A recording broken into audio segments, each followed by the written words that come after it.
महाराष्ट्र में वोटिंग से पहले बंटोगे तो कटोगे, इसे लेकर राजनीति लगातार तेज है और अभी भी एक बार फिर से सियासत गर्मा गई है।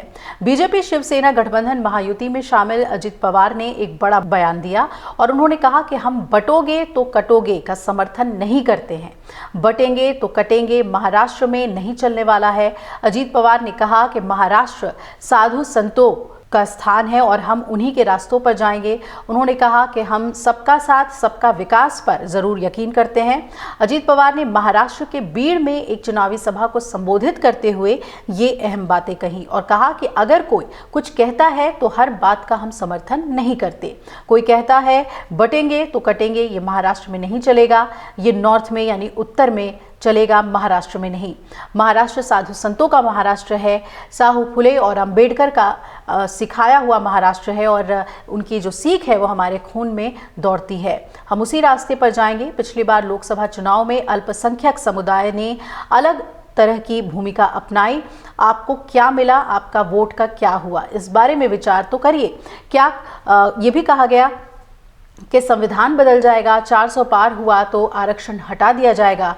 किसने कहा? आपके विरोधियों के पास कोई मुद्दा नहीं है, इसलिए उन्होंने आपकी दिशा भटका दी। दरअसल उत्तर प्रदेश के मुख्यमंत्री योगी आदित्यनाथ ने महाराष्ट्र में ही एक चुनावी रैली में अपना नारा बटेंगे तो कटेंगे नारे को दोहराया था और इसके बाद राष्ट्रवादी कांग्रेस पार्टी प्रमुख अजित पवार ने ये कह दिया कि राज्य के लोग इस तरह की टिप्पणी पसंद नहीं करते। पवार ने यह भी कहा कि प्रदेश के लोगों ने हमेशा सांप्रदायिक सद्भाव बनाए रखने का प्रयास किया है। योगी आदित्यनाथ की टिप्पणी के बारे में पूछे जाने पर अजित पवार ने कहा कि महाराष्ट्र छत्रपति शिवाजी महाराज, राजर्षि शाहू महाराज और महात्मा फुले का है।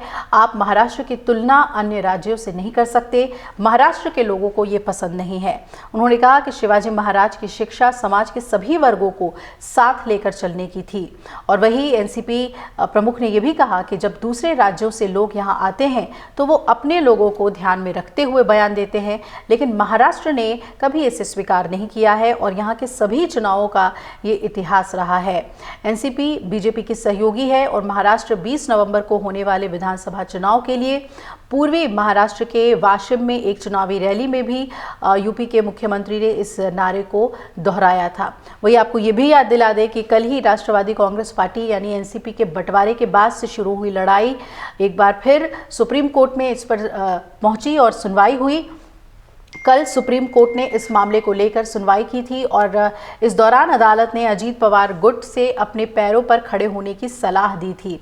शरद पवार की ओर से वरिष्ठ अधिवक्ता अभिषेक मनु सिंघवी ने कुछ सामग्री पोस्टरों के अलावा सोशल मीडिया पोस्ट शेयर करते हुए अदालत से कहा था कि ये कथित तौर पर सुप्रीम कोर्ट के आदेश का उल्लंघन करते हुए प्रकाशित की गई है। उन्होंने कहा कि एनसीपी अजित पवार के उम्मीदवार अमोल मिटकिरी ने अपने पोस्टर में शरद पवार का इस्तेमाल कर लिया है। हालांकि अजित पवार की ओर से वरिष्ठ अधिवक्ता बलबीर सिंह ने इन आरोपों का खंडन किया और दावा किया कि सामग्री से छेड़छाड़ की गई है।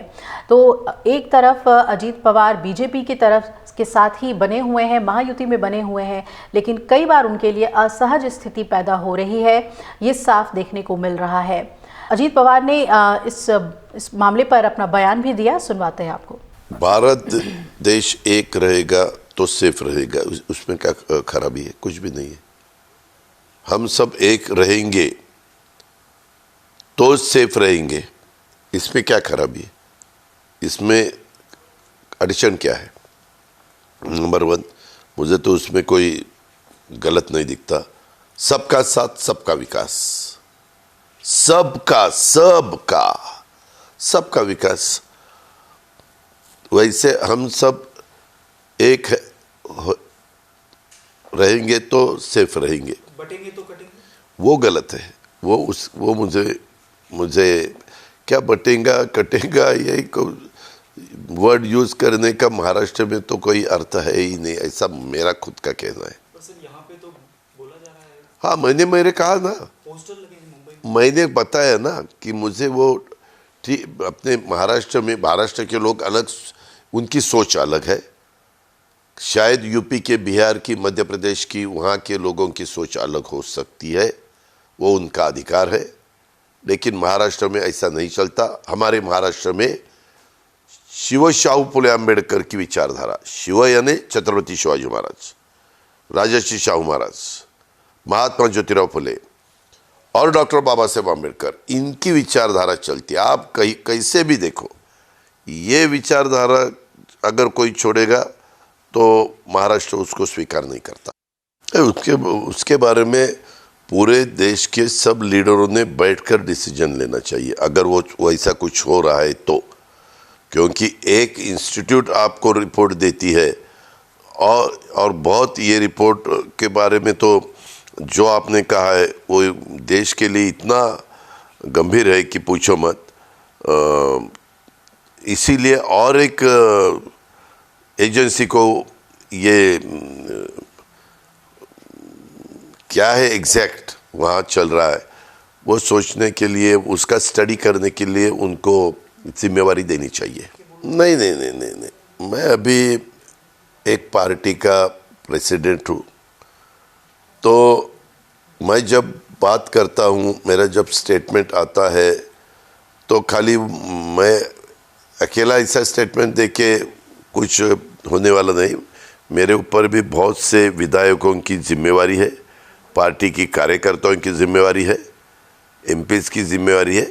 इसीलिए ऐसा कोई मेरे हाथ से न हो कि उसके कारण इनको सबको तकलीफ होगी। अगर आप ये वीडियो YouTube पर देख रहे हैं तो हमारे चैनल को सब्सक्राइब कर बेल आइकन दबाएं और Facebook पर देख रहे हैं तो हमारे पेज को लाइक करें। 8 मिलियन प्लस सब्सक्राइबर, आपके इस भरोसे के लिए बहुत धन्यवाद।